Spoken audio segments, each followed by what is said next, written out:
New sanctions at Myanmar's top general and 3 of his senior officers. The travel bans come over claims of human rights violations against Rohingya Muslims in Myanmar. The G7's finance ministers are meeting in Chantilly outside Paris, with cryptocurrencies, trade tariffs and a digital tax all on the agenda. France is hoping to get other countries to sign up to its new levy on internet giants, introduced last week. FSN's Elena Casas reports from Paris. The new French digital tax will levy a 3% charge on revenue made in France by internet companies like Google, Facebook and Amazon in an attempt to stop them routing profits via lower tax jurisdictions. The French finance minister Bruno Le Maire hopes to use the meeting to get other countries on board, saying the French will only go it alone until an agreement can be reached at the OECD. But the US Treasury Secretary Steven Mnuchin will also be present as his government launches an inquiry into the tax that could lead to trade tariffs against France. From bureaus worldwide, this is FSN. Okay, forest animals, kids are coming to the forest, and it's up to us to make their visit a good one. Sparrow, have you practiced the most popular bird songs for the year? Of course.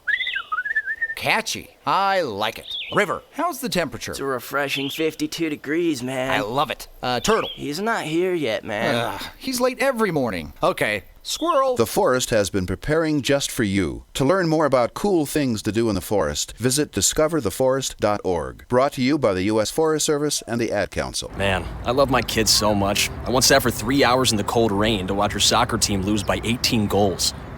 I love my kids so much, I once used a tube to suck snot out of her stuffed nose at 3 a.m. You win. Love your kids? Love them enough to make sure they're in the right car seat. From toddlers to tweens, visit nhtsa.gov/the-right-seat to find the right seat for their age and size. Keep them safe. Visit nhtsa.gov/the-right-seat. Brought to you by the National Highway Traffic Safety Administration and the Ad Council. When is the best time to talk to your family about staying in touch during a disaster? When floodwaters reach your door? When wildfires are engulfing the edge of your neighborhood, or an earthquake is destroying buildings?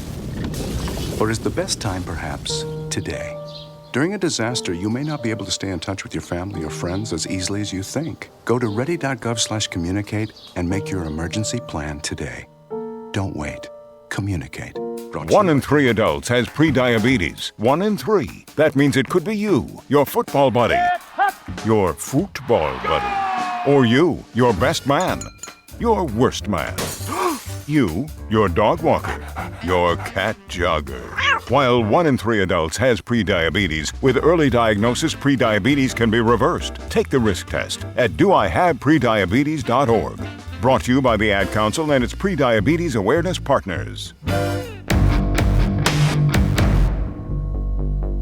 This is a test of the emergency podcast system. Activated by contract termination. Rumors of our demise are greatly exaggerated. Welcome to Stacy on the Right with your host, Stacy Washington. She's blessed to be a Bible-reading, gun-toting, Air Force veteran, wife and mom, righteously American. Welcome to the program. I am super excited about our intro music. Come on. How can you not love that? It is so good. Here we are. Another fantastic news day. And what we're working on for today is we have a ton of different things. In fact, I have this really good list of all the racist things that the squad members have said. And, you know, there's a reason why we would want to go over that. And the reason is that they've since had their little confab with a member of the media, Gayle King. And Gayle King said that, you know, she thought they were interesting and they had a lot to say. Pardon me. Which means that she's giving them a pass for everything else they've said that is not interesting, right? The things that they've said that are incorrect. So it's fascinating. And I want to point everybody over to stacyontheright.com. That's where you're going to find the best stream of the show if you want to watch it live between 2 and 3 p.m. Central Time. You can also call in and join the program at 866-766-1776, 766-1776. And we'd love to talk to you if you want to join in and chat with us. Additionally, today on the program, we're going to dive into synthetic methamphetamines that's been laced with Wasp spray, and it's killing folks. Yeah, so we'll talk about that. A rail firm has been fined 1 million euros for a guy who he went into an unoccupied car where it's a conductor car. So you know how when the train, depending on which direction it's going in, one of the conductor cars is empty. And there's a little window in there that they didn't think to secure because they didn't think anybody would be dumb enough to stick their head out of it. And so this dude did. And then also we're going to cover this whole Area 51, let's storm it and see the aliens thing. It's about to go down. And I think some people might be sorely disappointed in the effectiveness of just having 1.5 million people show up, which, first of all, who really thinks 1.5 million people will show? A lot of people will show up, and they're going to be put down by the military pretty quick. The Air Force does not play around, nor do any of our armed forces, and I think it's going to be pretty funny. So we'll dive into that as well. I want to give you the call lines one more time, 866-766-1776, if you want to join us. So let's start off with this story about the Air Force and them warning against storming Area 51. So when I first saw it, I thought, oh, it's just some kids, right? Some kids, they're thinking about doing this because it seems like something fun to do. And, what they'll probably end up with is like maybe 4 people will show up. Well, that's interesting, but it's actually a lot more than that. It's a lot more people than that have actually signed up for the online Facebook event. And the Air Force has been asked about it, and they've said, look, we're aware. We know that this event is there. We know that this is going to happen, and so we're prepared for it. And when they say they're prepared with crowd control. Now, I don't know if you've ever been over to any of the different spots you can kind of go to for like, you can find out different things that the military is testing. There are websites for it. And I stumbled upon one of them. And one of the things that the military has at its disposal that most civilians don't know about is this technology where this piece of technology, they aim it in the direction of an individual or a crowd. And when they do that, it emits a sound. And the sound's frequency is so terrifying to human beings that human beings just fall to the ground. Sometimes they scream. It's almost like a form of torture. It's the frequency of the sound that they're emitting in your direction. And it's like they hit you with it and you can't stand it. You fall to the ground. You begin to scream and writhe in pain.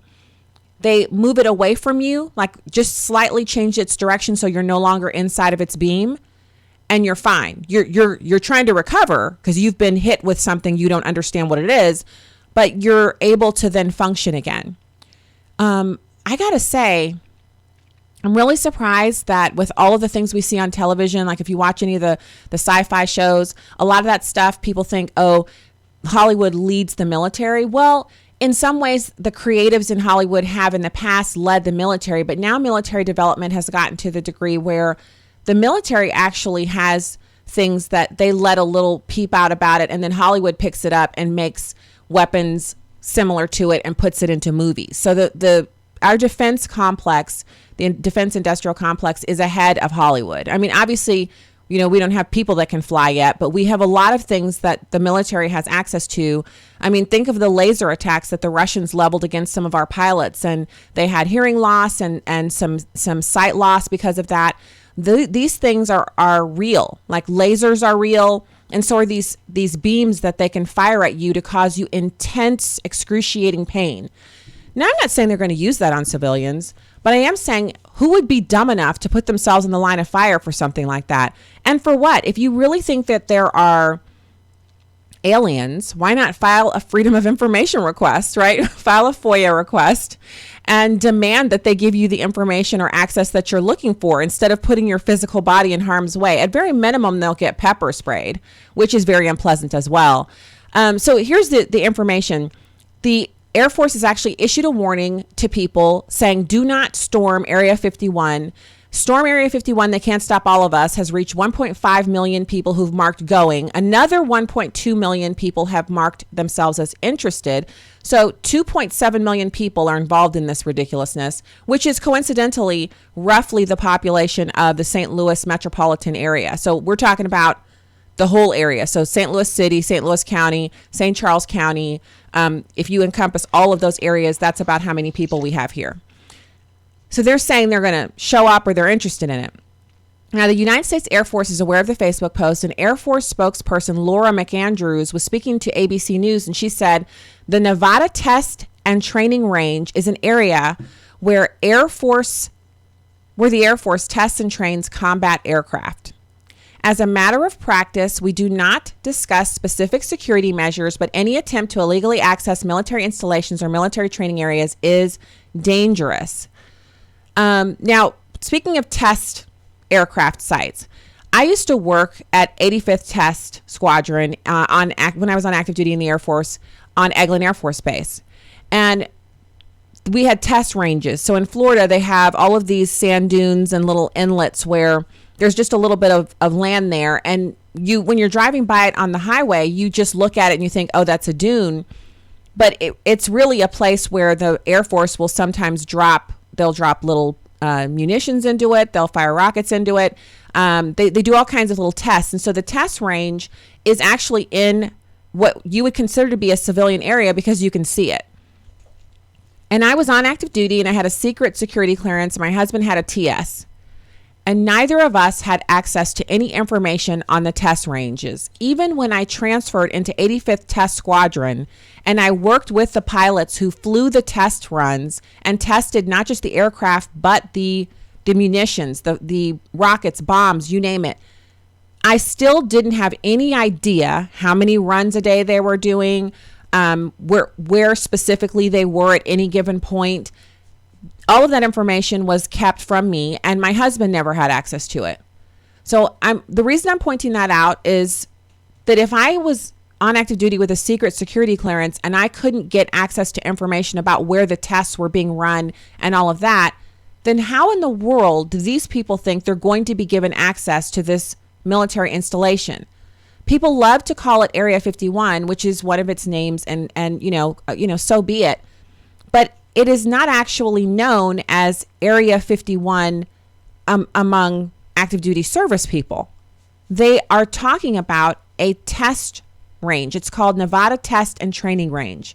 And it is no different than any other military installation in its security level, security measures, things that they're doing to make sure that it's kept safe and free from intrusion, whether it's by Americans who feel they have a right to the information, which you do have a right to actually request the information.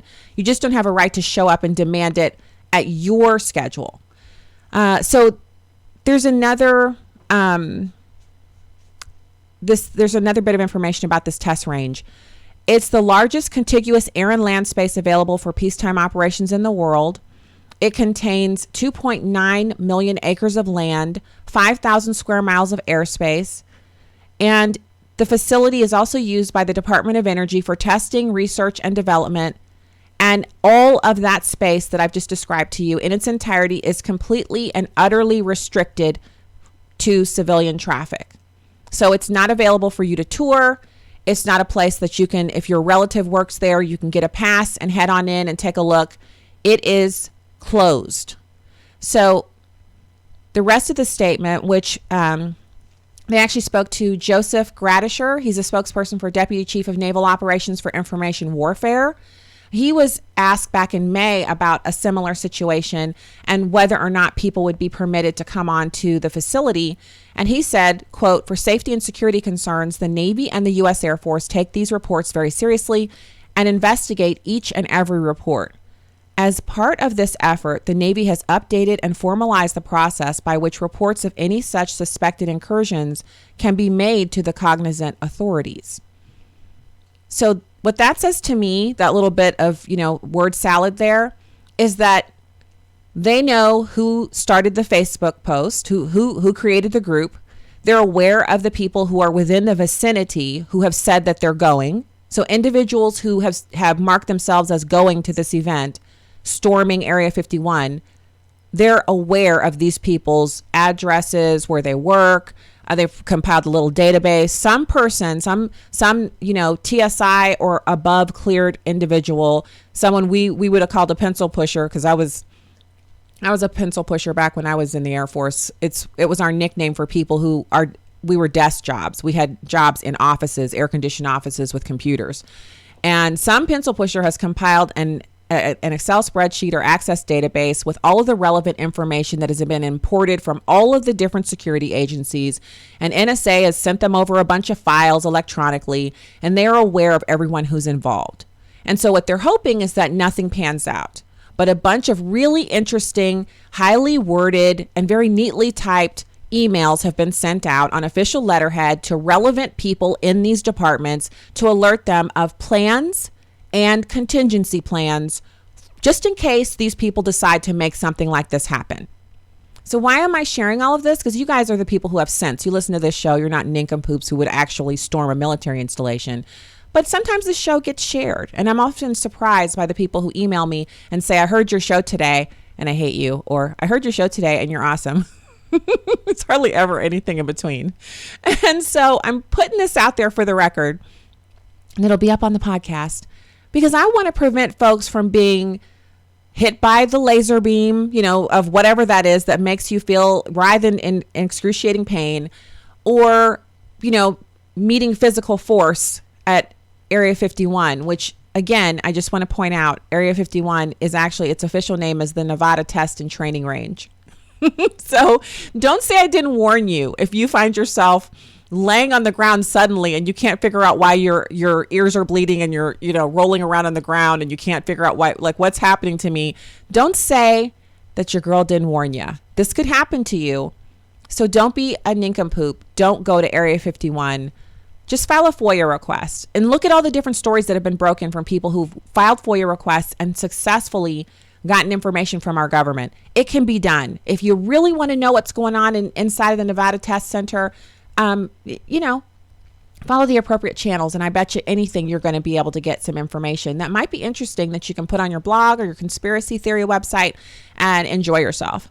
So I want to give a shout out. I see a lot of people are checking in on Facebook live stream. Hey, everybody. When we get back from the break, we're going to be talking a little bit of politics. Apparently, President Trump's approval rating over at Rasmussen has popped to 50%, and liberals are totally ticked off about it. I spent some time on Twitter this morning, and these people were losing their minds. It was fascinating to watch because Rasmussen has him at 50. All of the other anti-Republican polls have the president at 46%. So the difference is around 4 to 5%, right? Depending on which poll you're looking at. So are they mad because Rasmussen says it's 50? Rasmussen has gotten a few things wrong in the past, which all pollsters have gotten. Anybody remember the 98% chance President Trump would lose? So we'll discuss that and the squad and their racist comments. All right, you stay right there. I'll be right back.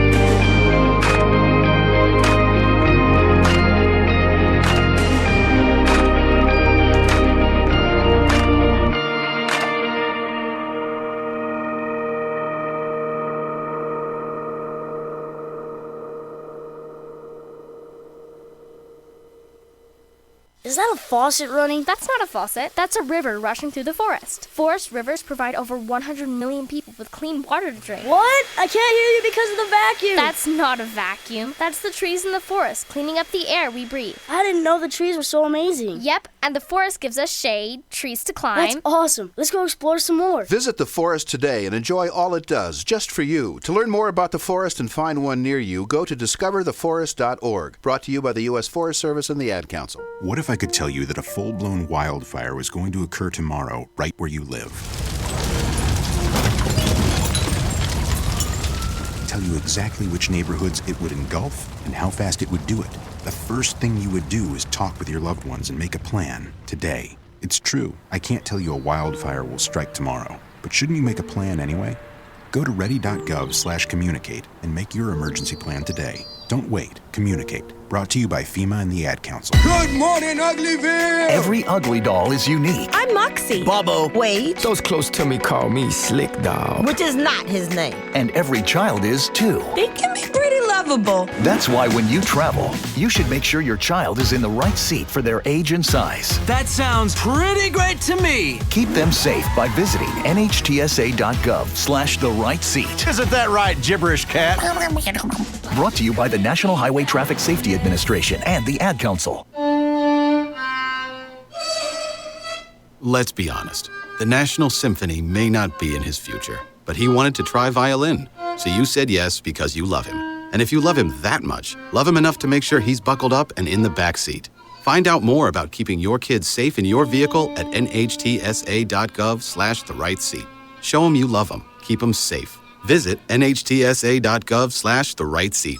Brought to you by the National Highway Traffic Safety Administration and the Ad Council. It's 4 a.m., Monday, and you're literally sucking baby snot through a tube because she's congested. Man, that's love. And if you love her that much, love her enough to make sure she's buckled in the right car seat. To make sure your child's in the right seat for their age and size, visit nhtsa.gov/the right seat. Show them you love them. Keep them safe. Visit nhtsa.gov/the right seat. Brought to you by the National Highway Traffic Safety Administration and the Ad Council. Tom has been a teacher for over 40 years. One day, I think one of the students had asked the question and he didn't remember the answer. And I also noticed that he was letting his class out earlier than they were supposed to let out. I was really starting to worry. Levi and I talked about how it would change our lives, but he was there beside me. When something feels different, it could be Alzheimer's. Now is the time to talk. Visit alz.org/our stories to learn more. A message from the Alzheimer's Association and the Ad Council. Welcome back to Stacy on the Right.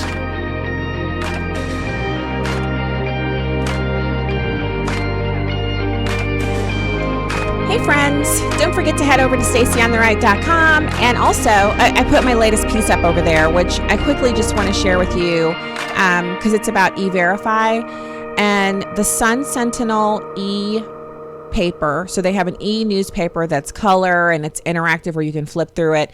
I think you can get a paper copy by subscription, but I wasn't really sure when I saw that they were the ones who picked it up. But if you head over to stacyontheright.com, you can find the article that I wrote, and it's about E-Verify. And it's an interesting story because it involves the Trump sons, and it involves the actual Trump company, their corporation. So it turns out that President Trump could actually end the illegal immigration crisis with a single phone call to his sons to find out how Eric and Don Jr.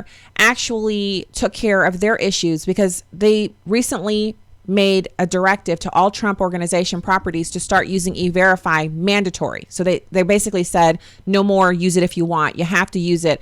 And I think it's because, let's face it, they actually had some really embarrassing news stories about people working at Trump hotels and golf courses and stuff like that who were illegal aliens, and they were arrested in raids. And so it was really embarrassing for them.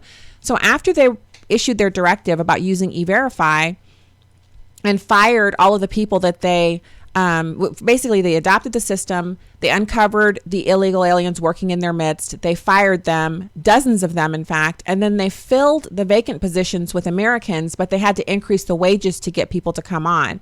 And so if Trump required all U.S. businesses to follow and implement E-Verify, the border crisis would resolve itself virtually overnight. So it's a pretty good piece. It's not long. It'll take you about 2 minutes to read.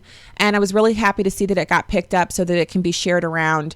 And I'm appreciative of the Sun Sentinel for putting it up on their e-paper. That's pretty cool to be on the digital side, which is something we're really, we're super happy about being digital. We like it. And then I wanted to say a huge thanks. I don't know if I mentioned it yesterday, but just to make sure, thanks to everyone that I got a chance to interact with yesterday at the Thrive Luncheon. And thanks so much to Thrive for having me out to be the MC. It was a fun event. It was great to shake hands and meet people that some of them I just know them on Facebook. And so it's nice to meet them. it was a really nice reaction from that crowd when I made just a brief announcement that I wasn't with AFR anymore and I was all digital, and how God has been working in this process and how he sent me, Noah Chalaya of AskNoahShow.com to help get the new thing off the ground, and just all of it. It's just been such an adventure. And so I wanted to say thanks to the people that I met there yesterday, some of whom have been to my blog and made comments. And so it's very nice. So you check that article out on E-Verify. It's over there at StacyOnTheRight.com. So then I promised you we'd talk about this list of racist statements made by the squad members. Now, y'all know, first of all, I think it's funny. I'm going to just start off by setting the ground here. I think it's funny that the squad members think that they should be treated special because they're all, quote unquote, women of color. Now, I don't know about you, but I've had a lot of friends in my life, these years I've been walking and stalking this earth. And I have had more than one friend who was of the unpermanently tanned variety. So a white person, a white woman who's my friend, who, for all intents and purposes, we were very similar in skin tone. Like in the dead of winter, when I have had no sun, me and this white friend would be like just a hair off of each other, like a shade or a half a shade. So to call yourself a woman of color, it has a certain designation in this country. Obviously, it for a while, black people were called people of color. We've been through all these different names. And so I get what they're trying to say. They're all people of color because they're like a Palestinian, a Somalian, a black woman, Ayanna Pressley, and then Ocasio-Cortez, who is from somewhere south of the border. But that's like not a reason in and of itself to treat you differently. That's like me saying no one can ever say anything critical to me because I'm permanently tanned. How's that working out? Like, that's never worked for me. I've actually never tried, but maybe I should have. Maybe I missed an opportunity here. Is that what we're coming to? You can't criticize a person based on things they've said or things that they believe or policies they're putting forward because they are a person of color. That kind of like double standard, special treatment, set aside, that's garbage. And I'm not willing to put up with it. So here's a list of what they said, because they can say whatever they want to Nancy Pelosi, but I'm not buying it. So Representative Ocasio Occasional Cortex has been using race in her campaign and in her everyday speech and language that she puts out in the public eye since day one. And back in 2018, she actually challenged incumbent Representative Joe Crowley, who's white, on ideological, generational, and racial grounds, arguing that the 10-term congressman was not in step with his majority-minority district and was too cozy with corporate donors. Now, I want to make a point here that's not in this piece that's over at Breitbart. And again, you can find all the show notes over at listen.stacyontheright.com. Okay, work with me here.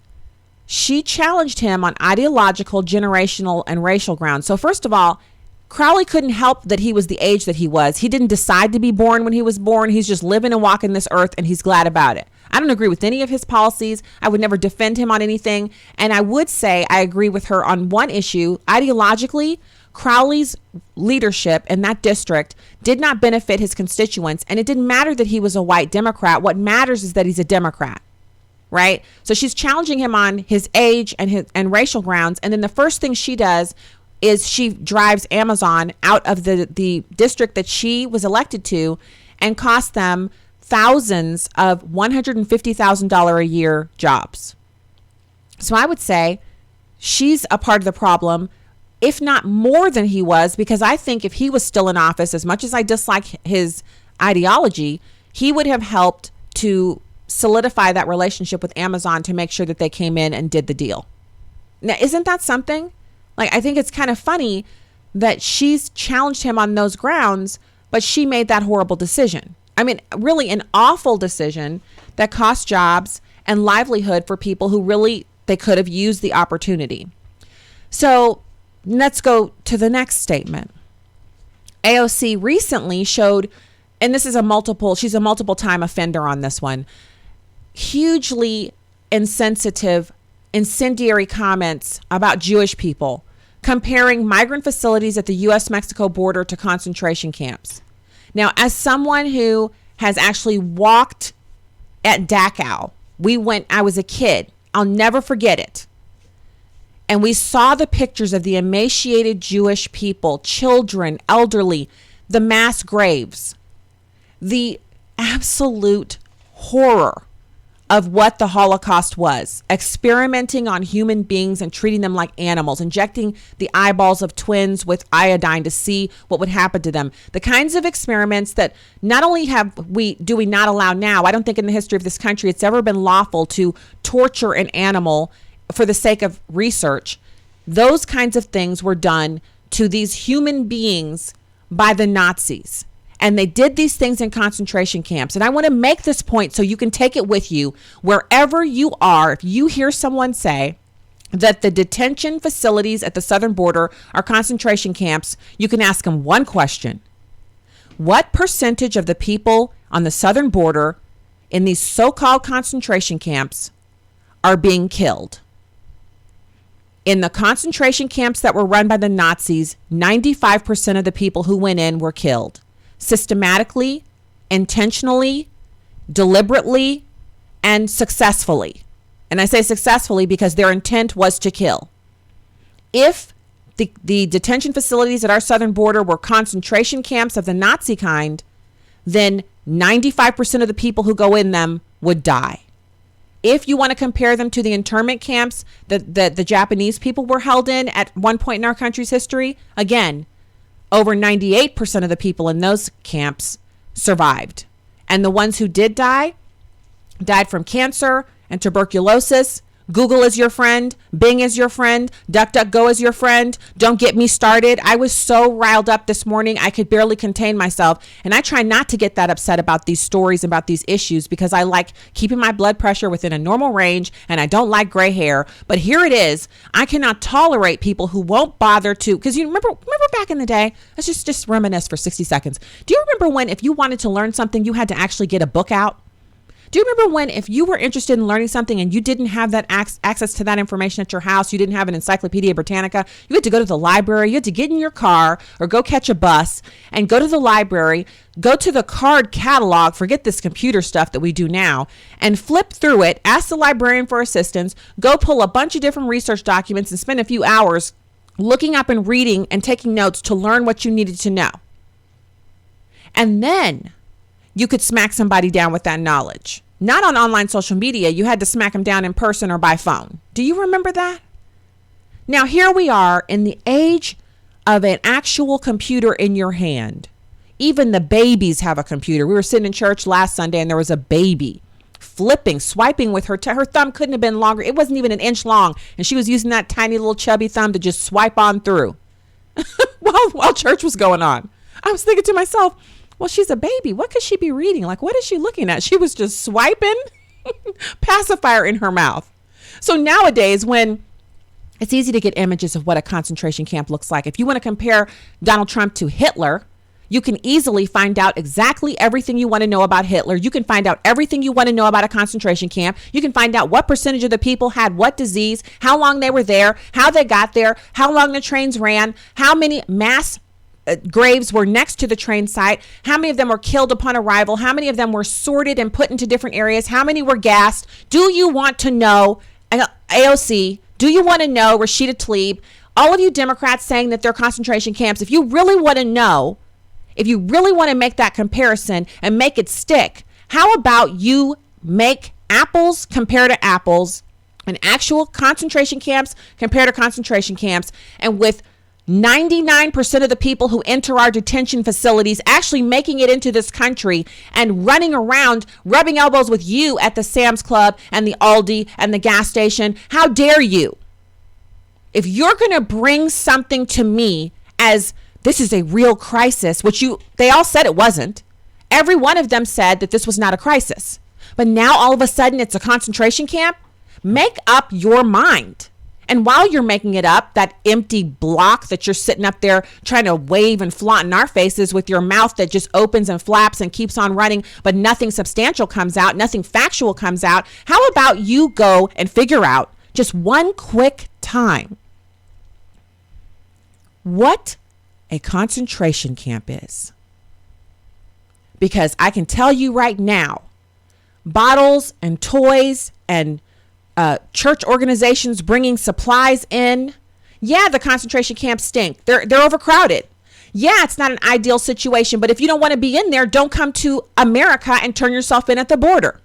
I guarantee you, if we could turn back the hands of time and give the Jewish people an opportunity to decide if they wanted to go to Auschwitz or Dachau, they would have said, no, I don't want my private property and everything we've worked hard for confiscated by the Nazis. I don't want the SS to come and take us away in the middle of the night. I don't want to see the cattle cars going by and then all of a sudden they stop and everybody who's Jewish in our neighborhood gets rounded up and put on one and we don't know where we're going. If you had given them a choice, the same choice that every illegal alien has, they would have stayed where they were and kept working and kept living because they weren't aware that they were about to be exterminated. So the minute we have exterminations going on at our southern border, let me tell you what I'll do. I will get in my car and I will load up my trunk with all of my stuff because I am militia person number one.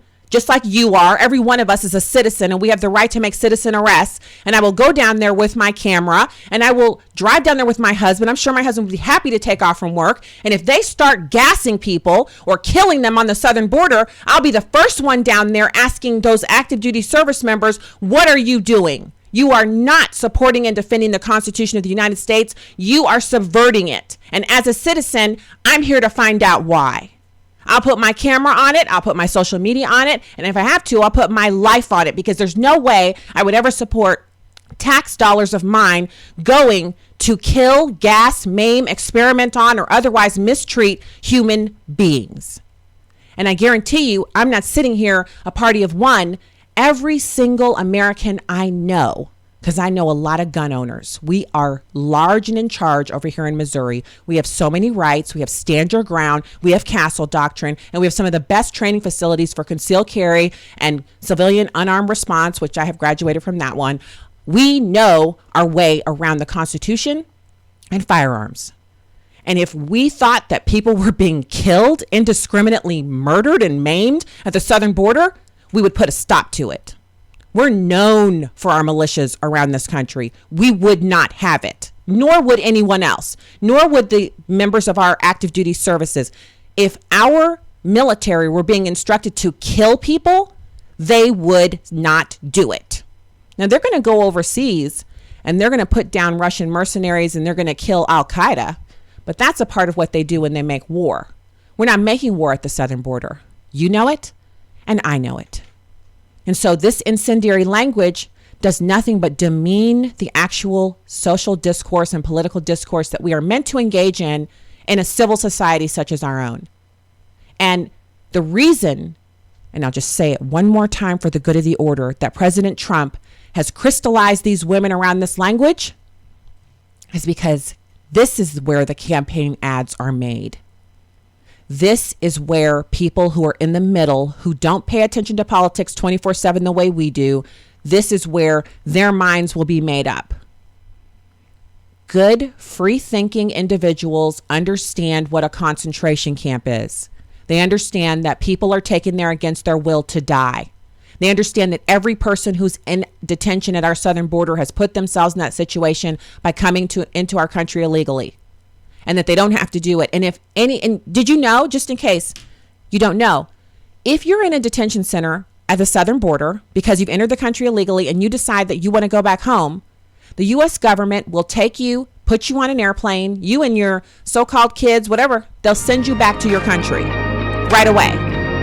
Does that sound like a concentration camp to you? So I'll finish going over their comments and more right after this. Keep it here.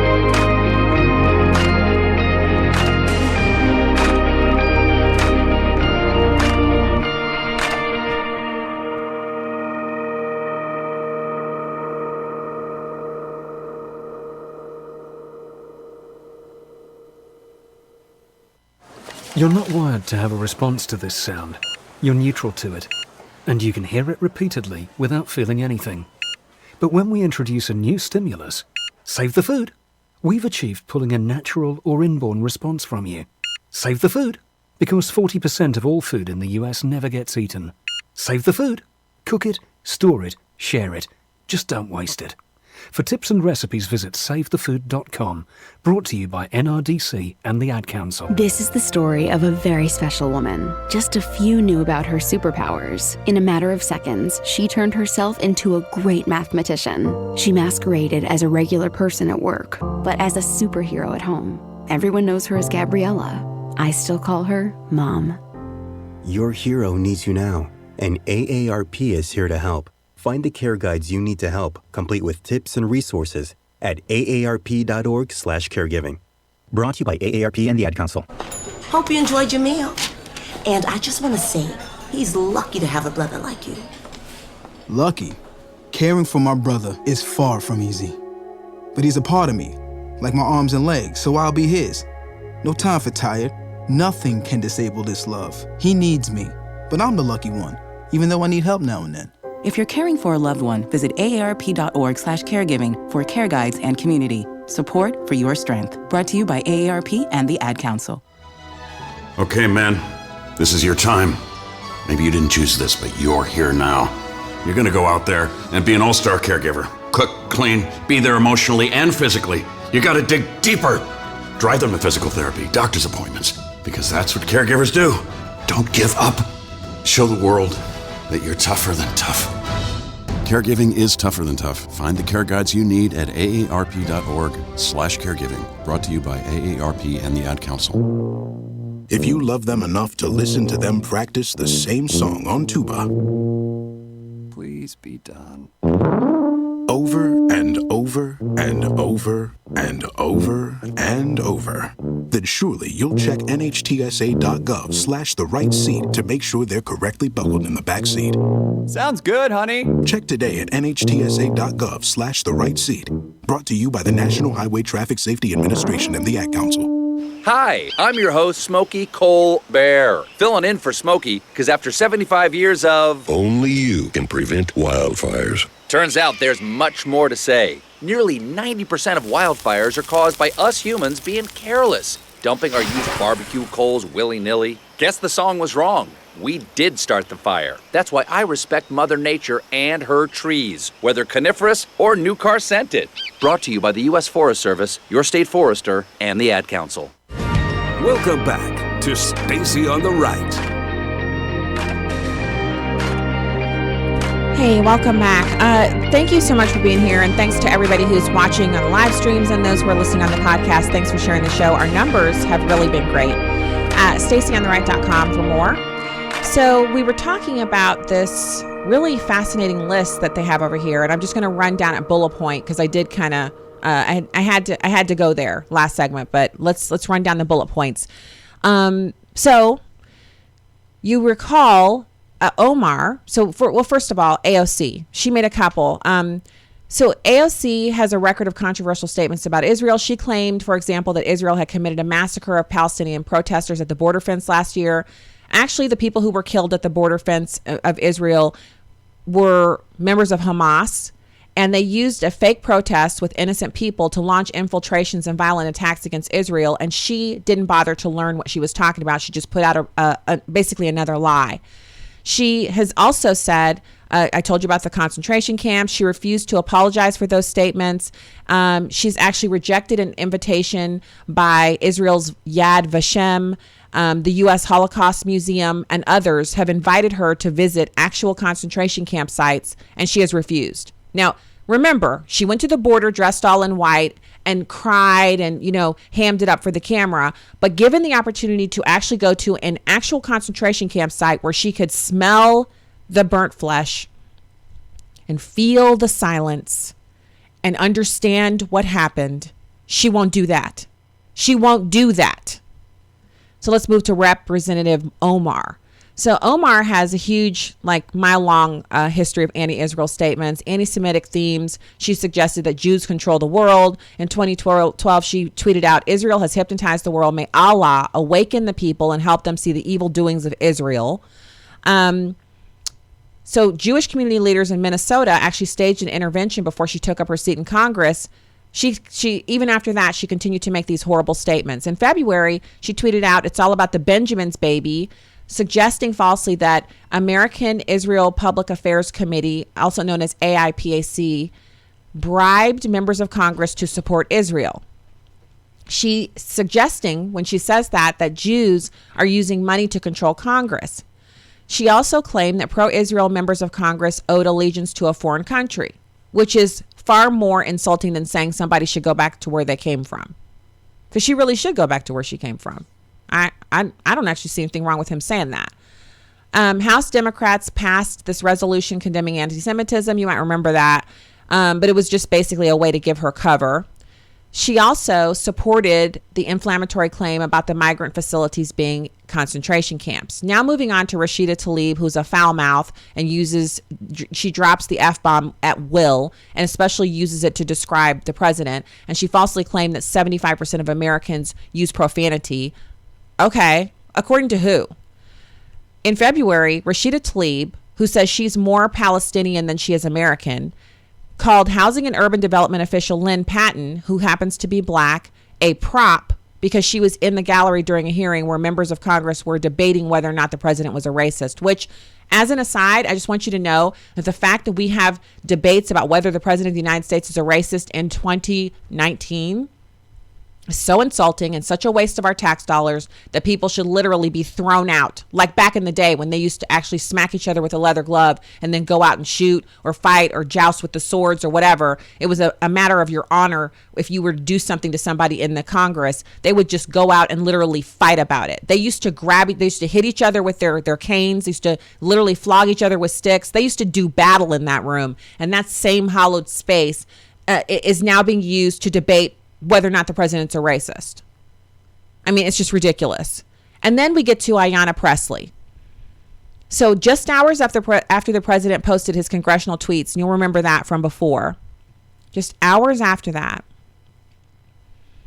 she actually told left-wing bloggers at Netroots Nation, we don't need any more black faces that don't want to be a black voice. She assumes that the only legitimate black voice is a leftist, and black Americans who hold other views like myself, we are legitimate targets for racial attacks made by her and her progeny. Look, all the little minions that she has running around. Presley's bio on her official House of Representatives website, this is not a personal page, it's not a campaign page, it's the House of Representatives website that you and I pay tax dollars to maintain, implies that a white person cannot represent her congressional district. She says, quote, on this website, the Massachusetts 7th is the most diverse and most unequal district in the state, requiring a representative whose experiences are reflective of the people. So, I mean, obviously, I totally disagree with that. That is just such garbage. As long as I've been alive, we've only had one black president, and I have prospered and done well under all of them, even the black president who thought he was our Lord and Savior, but was totally wrong and blasphemous. And I've somehow been able to survive, even though the people who've been running this country have largely been white people. I wonder how that works. Oh, well, could be something to do with culture. So we have a good amount of time left. I wanted to get to these other two stories. And so these are two of those, like, who are these people stories? Or this is in Pittsburgh. It's in Pennsylvania. But they're reporting, the story is on Pittsburgh CBS Local, but the reporting is out of Boone County, West Virginia.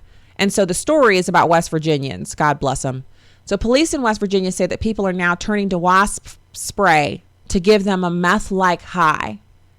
State police are reporting that Wasp spray actually works as an alternative to methamphetamine, and this is happening in Boone County. 3 people overdosed last week, and officials are saying the physical impacts of the spray are erratic behavior, extreme swelling, and redness of the hands and feet.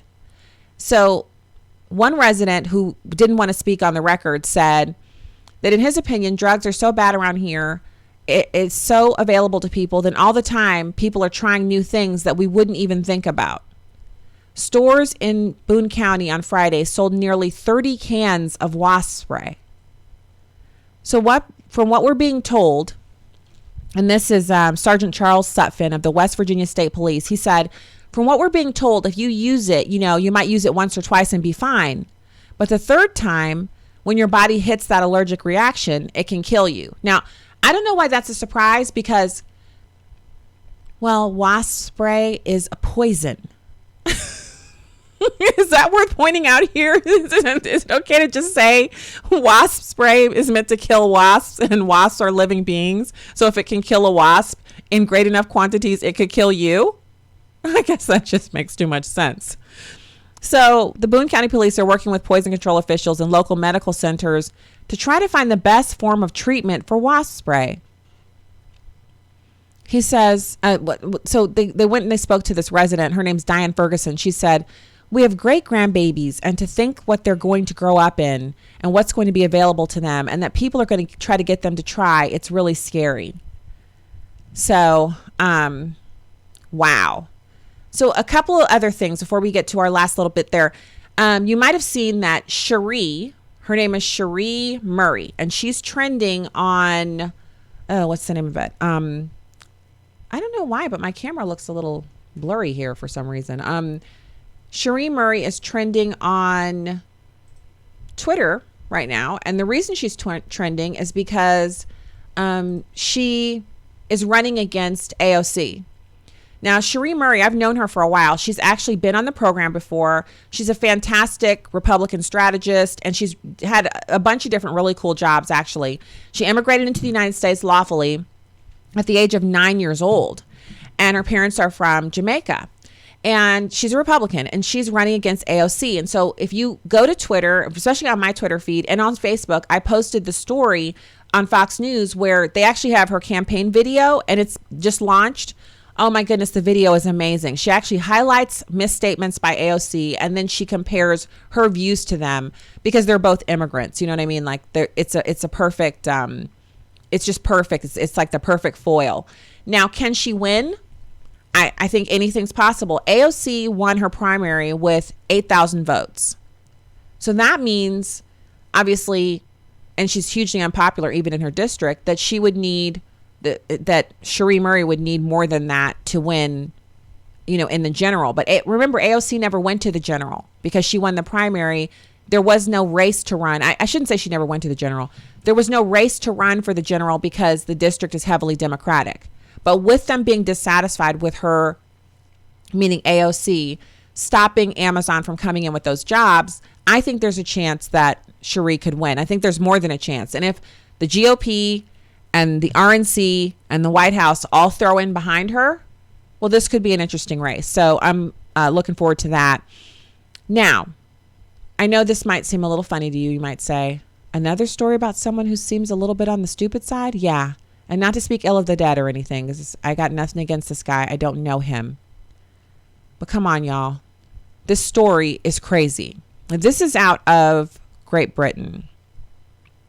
East Grinstead, West Sussex.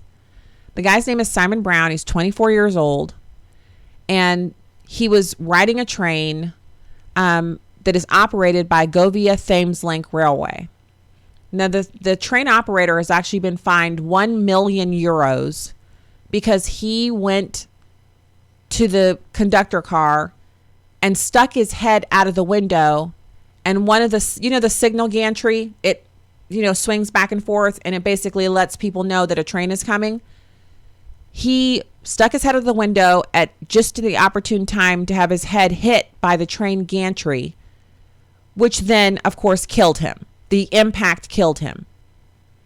Now, GTR has actually pled guilty to health and safety breaches because of what happened. Because they're saying, I guess it was our fault because we didn't secure the car to prevent him from going in there. So the person who killed himself, he's bearing no responsibility for the act that he took, which was to stick his head out of the window. Now, the reason this story is important is because this is Great Britain, which is much further along the liberal spectrum than we are here in this country. They're full-blown socialism. They have single-payer health care. They're not allowed to own guns. They're not allowed to defend themselves at home. If an intruder comes in and they have a bat by their bed to try to beat the intruder off from beating them up or raping them or robbing them, if the intruder approaches them in their bed and begins to hit them and they pick the bat up and defend themselves, they can be sued by the intruder, and the police have to prosecute them for premeditated assault. They're not assaulting anyone. They're defending themselves. They're in their own bed and they're defending themselves. This is where Great Britain is. They also believe that if a person, a 24-year-old grown man, goes and sticks his head out of the window, that the window that's whoever owns the window is responsible for him and his behavior, not he himself. Why this story is important is because I want to paint for you a picture of the future here in America where any nincompoop who hurts themselves because they're stupid, then the company that's nearby, they happen to be near the company, they're using something that's owned by a company, some person goes and climbs up the scaffolding, the racks. You know how the racks at Home Depot and Lowe's and even Sam's Club, they go up high. And if you climb up it and no one was there to prevent you from doing it and you fall and hurt yourself or kill yourself, then Sam's Club is on the hook for your death instead of you being responsible for being a total idiot. That's what happens when you let liberals run everything. There's no one's ever responsible for anything, only corporations. Just corporations. They're the boogeyman. They're the bad guy. They built the scaffolding or the racks up too high, and they didn't have guards at the corner of every scaffolding to prevent people from doing that. So just listen to this. Sentencing the company at Southwark Crown Court on Wednesday, Judge Jeffrey Pedgin, QC, ordered the firm to pay 1 million euros as a fine and also ordered them to pay 52,267 euros in costs. Dr. Shirley Radcliffe had recorded a narrative verdict and said Mr. Brown died of a head injury following an inquest at Westminster Coroner's Court in July of 2017. She said, it's not possible with the lack of CCTV to know how he came to have his head out of the window and whether he did it voluntarily or involuntarily. So someone could have pushed him up to the window and put him out of it, like put his head out of it, but they don't know that because they don't have closed circuit television in there. So they heard, the court did, how railway enthusiast Mr. Brown was traveling on an A-class train, A-class 442 train, where he put his head out of a window which was intended for use by conductors. Since there was no conductor and there was no one there to monitor the use, and the safety signs were confusing, it's the railway's fault. All right, we'll be back tomorrow with more. Have a fantastic evening. God bless you. Stacy on the right.